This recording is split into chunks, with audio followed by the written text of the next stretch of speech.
This is Joe Cola with OKRaw.com. Today I have another exciting episode for you. I'm hanging out in my backyard garden amongst nature. I want to encourage you guys always to get out to nature each and every day. It really is that important for our health to just be in nature and be with the plants and just get outside of the house, man. The fresh air, the sunshine, making some vitamin D. So good. So what we're going to do in today's episode is answer you guys' questions. Now, if you do have a question for me, the best place is to send it over the YouTube email system or post it on my YouTube channel page. If you do make a comment under the video, oftentimes I read them, but I don't have the opportunity to answer each and every one. I make videos that help educate people about what I've learned with a plant-based raw diet, and I don't get paid for this, and it's just for my fun and hobby. So yeah, don't be alarmed if I don't respond to you. I apologize. I get too many questions each and every day. First question is from Cheek Greek. Hi John, I heard a couple of videos you talk about a Thanksgiving dinner and how you said something about meat eaters at the table. I would love to hear the whole story. My husband and I laugh about your comment often since we too go through similar instances due to our raw food choices. P.S. We love our Sprillo and love meeting you in person at the Heirloom Festival. Alright, so what happened was, right when I got into raw foods, I was like brand new into raw foods. It was like the first Thanksgiving that I got to go to. And we went to my cousin's house. And, you know, there was like a turkey on the table and just the standard Thanksgiving stuff that people are very thankful for. But being new into raw foods and like knowing what, you know, animal products could do and negatively impact your health, I wasn't really into it. And I was maybe higher on my vegan horse then. And, you know, I sat down at the table. How could you guys eat that dead decaying flesh on the table? And you guys know, that's not good for you. And you guys should eat raw foods. And everybody just like raised an eyebrow at me and pretty much just like didn't say anything, and it just wasn't a good sign. And I mean, even after that situation, even to this day probably, I feel bad for saying all that stuff because it wasn't right of me to say that to wreck their mood, to wreck their Thanksgiving just because I have different views. I mean, if people want to eat turkey or chicken, I hope they would, number one, raise it and kill it themselves, because I think that would make a lot more plant-based eaters in the world, because people just take the easy way out and they buy it nice and pre-packaged, and they would never kill an animal. Nonetheless, their pet, I mean, think if you raised a chicken or a turkey from birth as your pet, and then you had to kill it and eat it. I mean, that's like killing your baby or something, but we won't go there. So nonetheless, it wasn't a good thing, and my tip to you guys now is to just, keep your raw foods diet a secret. As we come up to this holiday season, don't be trying to convert everybody. They're not ready for it. And if you're doing something different, even if you have the best arguments and you totally believe in it yourself, which I agree with you with, it's not good to just, mess up the atmosphere of the Thanksgiving or Christmas party or whatever. So just keep it to yourself. So I want to apologize to my cousins, that I went over to their house and said that. It was wrong of me and I shouldn't have done that. Nowadays I have a much better technique that I want you guys to also do if you are in this situation. When you go over for a buffet or a potluck or a Thanksgiving meal, make sure you bring your own food. And I have videos showing what I brought on different occasions where they're bringing fresh juices, fresh fruits, or salads or something. And bring a large serving platter, enough for you and everybody else. And then just share what you've brought. And then when it goes around to time to eat the food, obviously you're just going to take mostly what you brought. And if there's any other things that you would consider eating at the holiday festivities. And don't bring up diet, and try to stay away from that, because it's all about the family and the interactions between the people and the celebration, not about you and your diet. So hopefully that answers your question there. Next question is from Slightly Stupid 420. Hey John, what's your opinion with raw potatoes? Alright, so raw potatoes, I rarely, if ever, eat them. I think in the last 18 years since I've been into raw foods, I might have tried raw potatoes like less than 10 times. I think that standard potatoes, whether the russet potatoes or other kinds, they do need to be cooked to be eaten. The starches are really not super digestible otherwise. I would much rather eat something like the sweet potatoes, that are like orange on the inside. I'm actually growing them right over there. I'm going to harvest them and juice them up. I don't eat a lot of sweet potatoes, but I would definitely eat sweet potatoes before I ate regular potatoes, because regular potatoes in the Solanaceae family, and they can have toxic alkaloids in them. Let's see, next question is from 5586703. Is that your phone number? John, you say that you like to consume at least 2 pounds of leafy greens a day. How much juiced and how much eaten? All right, so every day is a little bit different. I mean, I'm surrounded with tons of leafy greens here, and every day is a little bit different. So, I mean, it depends. Normally at night I eat like a 1 pound salad. So my salad consists of like 1 pound of leafy greens, and it'll take me a while to chew that up. Some days I could juice a pound of leafy greens. It's really simple, man. You just harvest the leafy greens, put them through the juicer. You make like 1 to 1.25 cups of juice. Mix it in with some cucumbers and celery, maybe some apple for sweetness. Drink it right up. It's really simple and easy. Maybe sometimes I'll take a pound of leafy greens and put them in the blender with some bananas and some coconut water and have a green smoothie. So, I mean, if I did 1 pound of blended, 1 pound of juice, and 1 pound of salad, that'd be 3 pounds a day.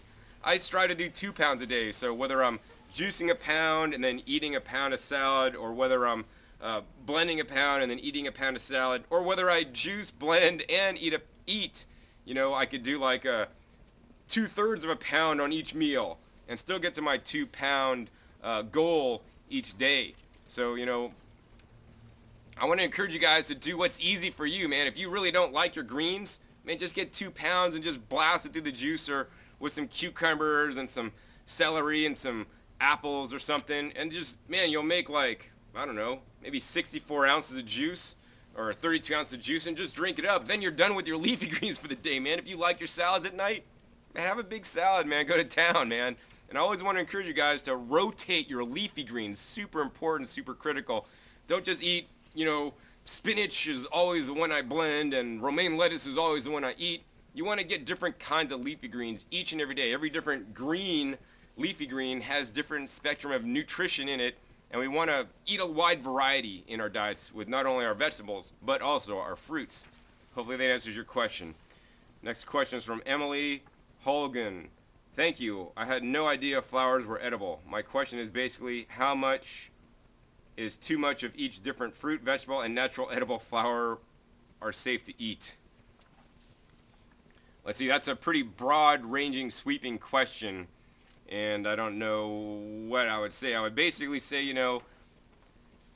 as long as a flower is edible. Not all flowers are edible. Make sure you're eating edible flowers. You could buy edible flowers at certain supermarkets, and you could also do Google search for edible flowers and get the list of the different edible flowers. I mean, it's hard to overeat on edible flowers. I mean, I could sit here and just pick flowers all day, and frankly, you get tired of picking them, man, before you get full, because there's like no calories to them. They're just kind of a fun flavor sensation. On fruits, I eat until I'm full on normal fruits. I just had 2 mangoes. They're 2 nice-sized, cute mangoes. I'm totally full. For breakfast today, I had cactus pear juice, and I probably had like 64 ounces of cactus pear juice for breakfast. And I'm totally full. And on leafy greens, I recommend 2 pounds a day. So how much of any fruit, vegetable is too much? I don't know. Everybody's a little bit different. I mean, after 2 mangoes today, I felt totally satisfied. If I had 3, I probably wouldn't be feeling as good because I'd be overeating. I think the main thing to know with how much to eat is to be able to listen to your body. Because I can't tell you, you should never eat more than 5 mangoes, or you should never eat more than 30 bananas a day, or you should never eat more than 5 dates in one sitting. I don't know. Everybody's a little bit different, What I do want to encourage you guys to do is not just eat, bananas today, bananas tomorrow, bananas the next day, or dates today is your staple, dates tomorrow, dates the next day. I want you guys to get nutritional variety. You're only going to get nutritional variety by changing up the different foods you're eating. Like, what I ate today is not the same as what I ate yesterday, and what I ate yesterday is not the same as the day before. I'm always switching up the different foods I'm eating because each different food has a whole different spectrum of phytonutrients, phytochemicals, vitamins and minerals, enzymes, and all this kind of stuff. So yeah, switch up your diet and rotate it frequently. Next question is from Mikester. Hi John, what is your opinion on food dehydrators? Do you use one? Is that how you make your sun-dried tomatoes? Thanks, Mike.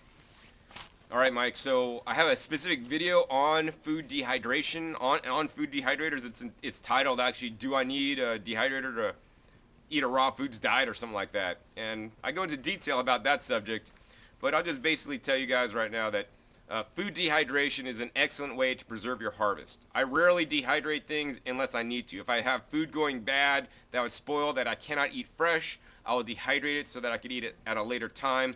If I'm growing an abundance of tomatoes or have an abundance of tomatoes, I'll dehydrate them into basically sun-dried tomatoes. It's a lot quicker and easier to do it with the dehydrator than out in the sun, because also you could also get bugs and funky things and mold growing if you don't do it properly in the sun. So I think a dehydrator is an excellent adjunct to raw foods. Now, when I first got into raw foods, I used the dehydrator in an inappropriate way. I was probably eating too many dehydrated foods. Too many dehydrated foods basically steals your water, because when you dehydrate a food, you take out the water. We are 65 to 75% water, and we want to eat water-rich foods. So I'm not a super huge big fan of dehydrators. I would much rather you guys get a juicer or a blender before you got a dehydrator, because that'll allow you to eat more fresh and water-rich foods. For more information on this topic, click the link below that I'll put to that specific video where I answer this in more detail. Next question is from Bob Stiak. Hi John, I really enjoy your energy and passion and really appreciate the info. I'm interested in growing my own produce, but I really have no background gardening. You mentioned in one of your videos that you teach people how to do that. Do you have any videos? Do you have a YouTube channel that you would recommend to learn how to garden naturally? I live in upstate New York, so my choices in season will be limited, I believe. Thanks. All right, Bob. Yes, I absolutely teach gardening on YouTube. I'm actually the most watched gardening channel on YouTube. Have probably by now about 100,000 subscribers. I've been watched over 15 million times. So actually my gardening channel is more popular than my raw foods and plant-based diet channel, which is good. But nonetheless, you could check that out at growingyourgreens.com, or just the YouTube channel, Growing Your Greens. I have all kinds of videos teaching people how to garden, whether it's growing sprouts and microgreens indoors, or whether it's setting up a container garden, or whether it's growing in raised beds like behind me, and it looks like a jungle right now. But you could totally do it, and just because you live in upstate New York doesn't mean you're only limited to grow in the summer, season. You could grow year-round. There's a cool guy up in Maine, four-season gardener, growing year-round in Maine, and I do have some videos where I talk about how to grow in the snow and this kind of stuff using hoop houses and actually heating it with a compost pile. So actually it doesn't even take any electricity or natural gas to do that. So I'd encourage you guys to check out those videos, because I think growing your own food is the end game in raw foods. I mean, if you grow your own foods, literally it's the freshest and best raw food you could get on the planet. I think it's sad that most raw foodists in this day and age still eat, primarily out of the grocery store. I want to encourage you to augment your grocery store purchases with your own garden, with things you grow in your house. And if you have an apartment, you can still grow microgreens, sprouts inside, at least just a little bit, and take a little bit of responsibility for the food that you're putting in your mouth. Number one, it's going to taste better. Number two, it's going to be more nutritious, and it's also going to be less expensive, man, because some of those greens these days cost a lot of money. All right, next question is from David Wharton. Hi, John. I noticed you were wearing glasses in a recent video. I assume you wear contacts the rest of the time. So my question is, how do you get your contact lenses without eye insurance? All right, David.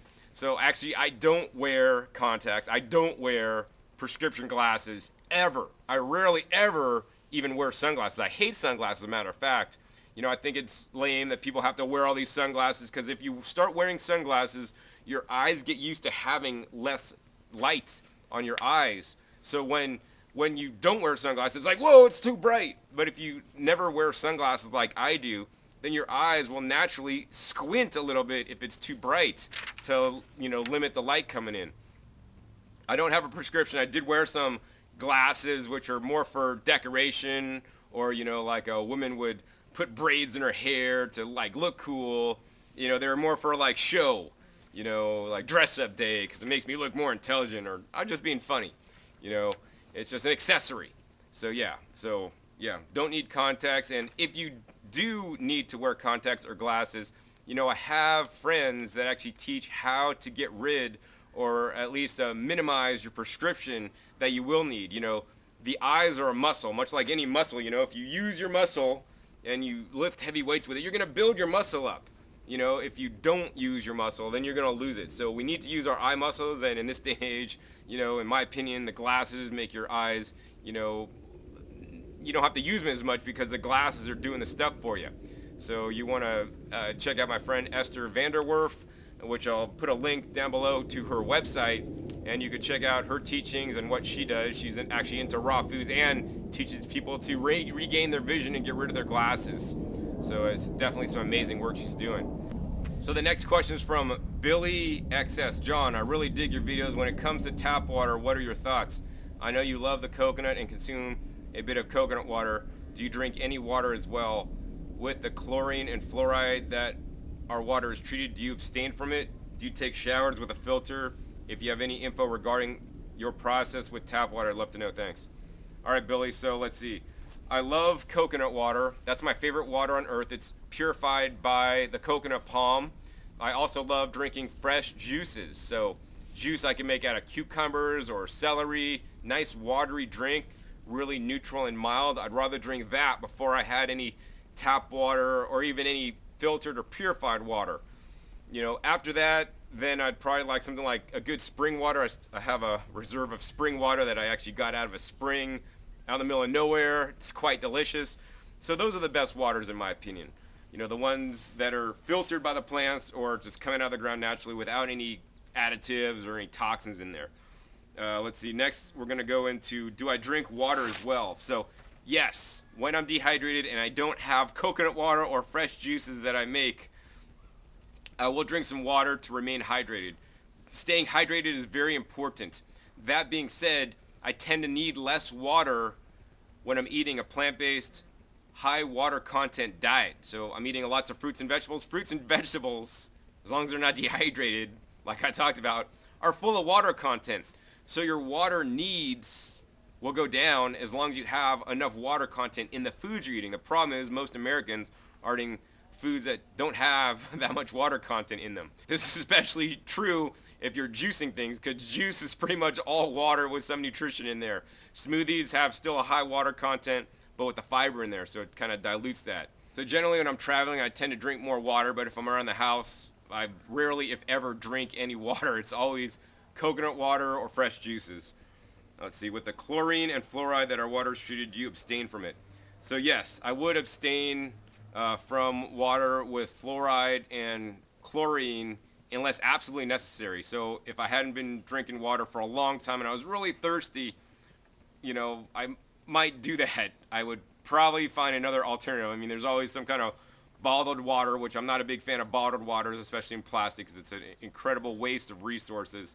If I'm like staying at a hotel and I don't have a water filter with me, I'll buy a bottled water. If not, I could get ice out of the ice machine. Normally the ice machines have carbon filters in there that will at least remove the chlorine, but not the fluoride if they're fluorinating in that city. Let's see. Do you take showers with a filter? Absolutely. So in an upcoming video, one of these days, I'll actually show the whole house filtration system I have in place. At present time, I have a whole house filter that goes through 3 different stages, and then it goes into my shower. So it removes the majority of the chlorine, and then in my shower, I have another filter that takes out, you know, more chlorine if anything got past the first one. I'm about to actually install 2 more filters specifically designed to remove much greater percentage of the fluoride, since I don't want that in my water that I'm being bathed in either. So yeah, hopefully that answers your questions on that. At present time, the main water filtration system I've been using is the Aquasana Rhino whole house filter, and plus I have a KDF Sprite shower filter on my shower. We're down to our last questions from the Big Effie. Hi John, I'm sure you've been asked 1,000 times, if not more, but I can't find anywhere where you may have answered this in a video. Would you please write me and tell me what your thoughts on vitamin B12 are? Hope you didn't just roll your eyes and sigh just now, LOL. There's so much controversy. As a long-term raw vegan, what do you do in respect to B12? I'm vegan and supplement out of fear. Basically, I have no idea what is true. Thanks for your awesome videos and for reading. Kind regards, Allie.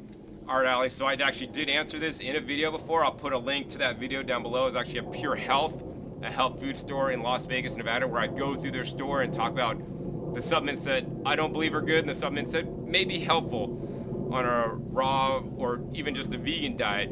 You know, they say, you know, one of the arguments for like eating animals is because you get B12. Well, nowhere in the animal does the animal make B12. If the animal eats the grass in free range and pulls up the grass with the roots, they'll get the bacteria that makes the B12. In modern agriculture, right? They're in factory farms, they're just feeding cows, corn and soy, which are probably GMO, and they're not getting that bacteria. So even in meat eaters in this day and age, they may be B12 deficient. So it's just not a vegan or raw or, thing. It's an everybody thing. So I encourage everybody to get checked if they have sufficient B12 levels, but you can't just get your B12 levels checked because that doesn't tell the entire story. Your B12 levels may appear to be good or low, but you want to get the functional indicators of B12 checked. So what you want to look for is the homocysteine and methylmalonic acid levels. You want to ensure those are in the proper ranges as well. If those are out of whack, then it probably means even if you have, a B12 that shows sufficient, it might not be sufficient still. So what do? The answer is very simple. I supplement. Just to be safe, because I'd rather be safe than sorry, I do a B12 patch, which is what I'd rather do. I'm not entirely sure that works or not, because I haven't really rechecked and gotten a retest done after my last functional B12 test that I've did. But I use the B12 patch, and in addition, I also take some supplements. And there's many different kinds of supplements out there. I like the sublingual spray that I spray underneath my tongue. There's like at least 4 different kinds of B12 you could take. There's like the cyanocobalamin, which I'm not a big fan of. There's a methylcobalamin, which I think is pretty good. There's another one called the hydroxycobalamin, which is made by Perk or something like that. And then there's a different form of B12 that's actually in the spray that I put underneath my tongue these days. And so, yeah, I take the B12 just to be safe. I also have had friends and that have experimented with like things like chlorella or vitamin green, where their B12 status has actually improved after taking the vitamin green product specifically. So, that may be an option for you if you don't want to take a supplement. So in my opinion, I'd rather be safe than sorry, and that's why I supplement. And, that's what I definitely believe other people may want to do as well. So that'll be it for today's questions and answers. Hope you guys enjoyed this episode. If you do have questions for me, once again, post it on my YouTube channels page or email it to me over the YouTube email system. I will start answering questions every once in a while on my OK Raw channel. So once again, my name is John Kohler with OKRaw.com. We'll see you next time. And remember, keep eating your fresh fruits and vegetables. They're always the best.